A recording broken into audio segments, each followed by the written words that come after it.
Para começo de conversa, se tem um exemplo do tal faroeste brasileira, como diz o mestre Augusto Nunes, o melhor exemplo é esse.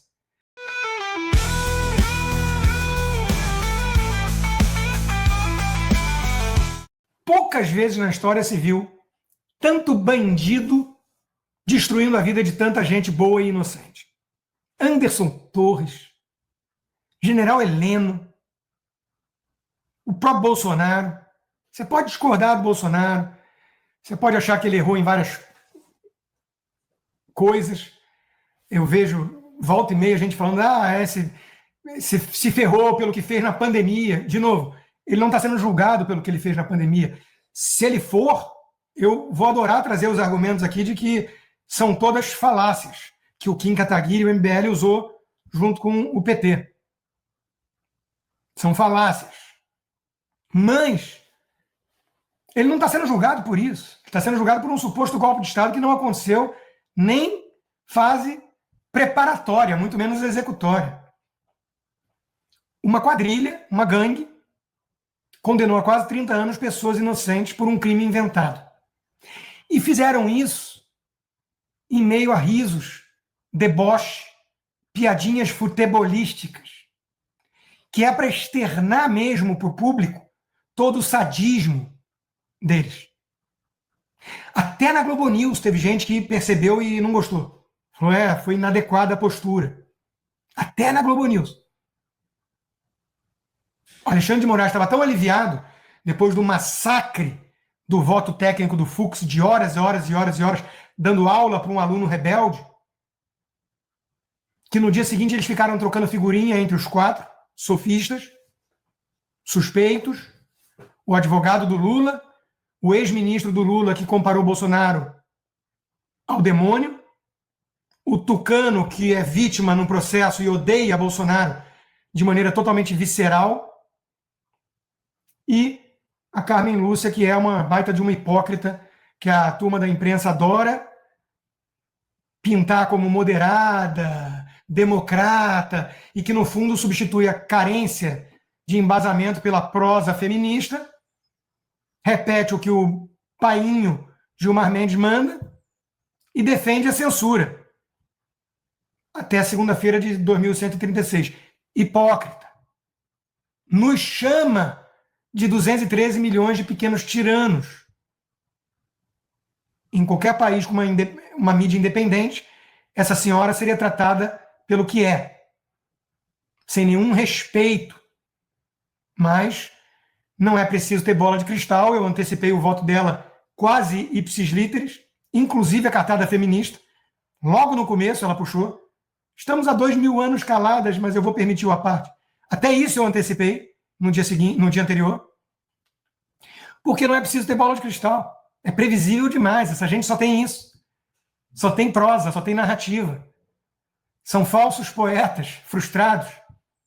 O que eles não têm é o que o ministro Fux apresentou. Embasamento de juiz. Independência para votar de acordo com a Constituição. Inclusive, no momento de dosimetria, o Fux, coerente, uma vez mais, e sem, portanto, votar por pena alguma, ele usava da palavra para deixar mais uma vez claro que estavam condenando inocentes. O caso do Anderson Torres foi o mais gritante, que ele diz assim, ele tinha passagem comprada e carro alugado para o 8 de janeiro. Como é que acusam esse cara de golpe, forçando a barra com o 8 de janeiro? Era o G. Dias, que tinha que estar sendo julgado por algum golpe em janeiro de 2000, em 8 de janeiro. Então, meus caros, um dia muito triste para a história do Brasil.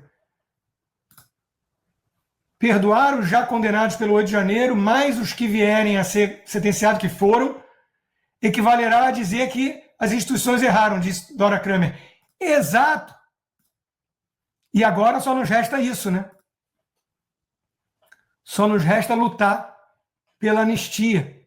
Eu não tenho grandes esperanças de que o Brasil vai parar, de que a prisão do Bolsonaro iminente vai fazer o povo ter uma epifania, ir para as ruas e nepalizar, ucranizar, nada disso. Não acredito em nada disso. Eles foram aos poucos domando a fera, sendo que não é muito fera, né? É o pacato cidadão brasileiro, né? Eles foram normalizando o absurdo. Nossa real esperança reside na cavalaria americana, que se manifestou para valer. Para valer. Foram vários na linha do Jason Miller. Embora eu não possa falar oficialmente pela administração do Trump, prometo a vocês isso: os juízes fraudulentos que perpetram essa guerra jurídica contra o Bolsonaro e o povo do Brasil serão lembrados e responsabilizados por suas ações antidemocráticas todos os dias pelo resto de suas vidas miseráveis. O secretário Marco Rubio fez uma ameaça bem direta. O número 2 da pasta, Landau, também. O Trump já se manifestou que está ciente do que aconteceu. A Maria Elvira Salazar, congressista aqui da Flórida, influente nessa reação toda ao operador totalitário do direito, ela foi a primeira a falar disso, também se manifestou de forma dura. A cavalaria americana está de olho no Brasil e está falando. Hoje a Mary O'Grady do Wall Street Journal me ligou, vai escrever matéria sobre isso. A turma está atenta. Mas, se depender dos governadores, são notas tímidas. Veja que o Tarcísio, lá no 7 de setembro, em cima do carro de som, eu gostei. Chamou as coisas pelos nomes, o Xande. Agora não. Agora, se não se pode transigir com a impunidade, também não se pode desprezar a presunção de inocência. Que começo de nota é essa? A história se encarregará de desmontar narrativas. A justiça prevalecerá. Tímido. Menos pior do que Ratinho e companhia, mas tímido. Se depender dos nossos governadores, não vem nada.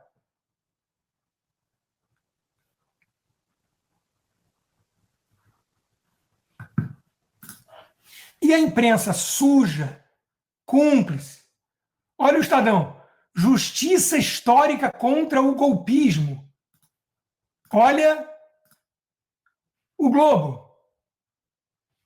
Olha a Folha de São Paulo. Condenação de Bolsonaro foi justa, mas pena exagerada. Olha o Globo. Condenação honra a Constituição e a democracia.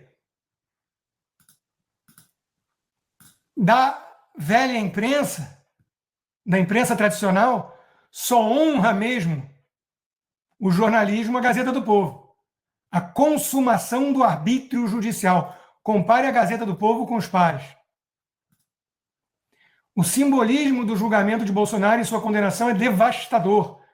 Em vez de ser lembrado como reafirmação da democracia, ele se tornará referência negativa a um caso de estudo sobre como as instituições podem se afastar de sua missão para servir a propósitos de ocasião. Esperar o quê do Globo, né? Que além de fazer apologia às drogas, explica por que age como age, movido a alucinógeno. Uma só dose de LSD pode diminuir a ansiedade por 3 meses. Vai ver que é isso que eles tomam na redação. Olha o Sakamoto. Fux mantém Disney. Agora está liberado insinuar que ministro do Supremo vota por corrupção. Agora está liberado. Agora está liberado falar que ministro do Supremo é maluco. Imediatamente após o voto técnico do juiz Fux, começou a pipocar recadinho na imprensa. Perplexidade, voto maluco, incoerente. Com esse penteado de Odete Reutemann, não poderia esperar boa coisa. Esse cara é jornalista, tá? Se eu não me engano, foi ou é do Globo. Renato Souza. Tá liberado ir para cima de ministro do Supremo, desde que seja o Fux. Os 4 ficaram trocando figurinha para alfinetar de forma indireta o Fux, na incapacidade total de contra-argumentar seus pontos. 4 sofistas e um juiz. Foi o título que eu dei à minha coluna de hoje da Gazeta, que daria uma boa série da Netflix cá entre nós. O que o Barroso foi fazer lá? Apareceu lá, né, no julgamento, para deixar claro, né, que derrotamos o bolsonarismo. Desconhecimento profundo dos fatos explica falar que foi perseguição política. De novo, só prosa, só narrativa, só afirmação vazia, corroborada pela Globo, pelo Estadão e pela Folha. Carece de substância. Mas derrotaram o bolsonarismo, inclusive confessando o crime. Barroso disse que foi isso que ele fez, num convescote de comunistas da UNE. Olha a nota da embaixada reproduzindo aqui o secretário Rubio. As perseguições políticas conduzidas pelo sancionado violador de direitos humanos Alexandre de Moraes continuam, uma vez que ele e outros membros do Supremo decidiram injustamente pela prisão de Bolsonaro. Os Estados Unidos responderão adequadamente a essa caça às bruxas. Estamos todos ansiosos por qual resposta virá. Enquanto isso, de onde menos se espera é que não vem nada mesmo, né? Olha o Amoedo mostrando que quem nasceu para lagartixa nunca chega a jacaré. O voto do ministro Fux acaba com a falsa narrativa de que vivemos em uma ditadura. Ao contrário, todos os brasileiros são livres, podem falar as maiores incongruências e não são calados. Aliás, bom, claro que o Amoedo não vai conseguir rebater nenhuma incongruência do juiz Fux, né? Mas esse foi o tom na imprensa e no PT, que hoje viraram sinônimos.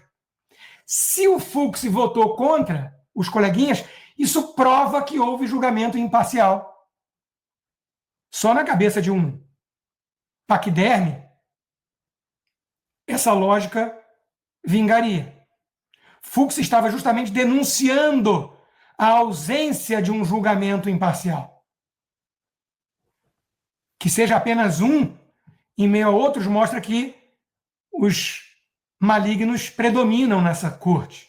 Claro, há 16 anos, nos últimos 20, somos governados por petistas, que indicaram a maioria dos ministros da Suprema Corte. O que esperar, né? Essa é a narrativa. A divergência é perfeita e indica que não há ditadura de toga. Não indica nada disso.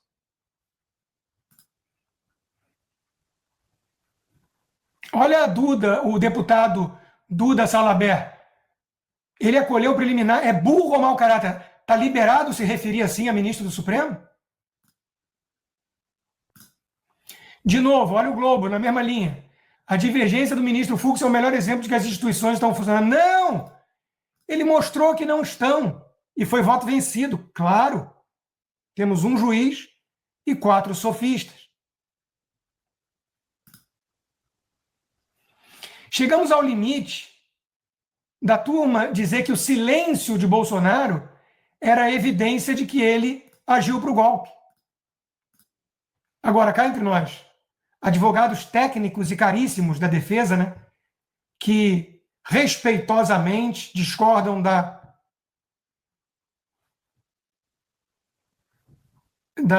conclusão.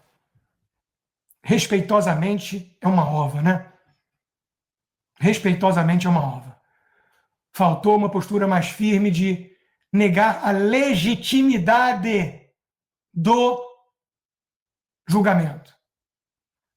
Era muito melhor ter contratado o Sebastião Coelho por uma fração do preço, para ele poder virar e falar: eu não reconheço em vossas excelências juízes para julgar meu cliente. E ponto. Agora, meus amigos, semana triste, difícil. E o futuro do Brasil dependendo do que virá pela decisão de Donald Trump. Porque se depender do Brasil, vamos ficar discutindo anistia e desse por satisfeito. Desse por satisfeito. E os governadores já se posicionando de olho no espólio e 2026. É triste.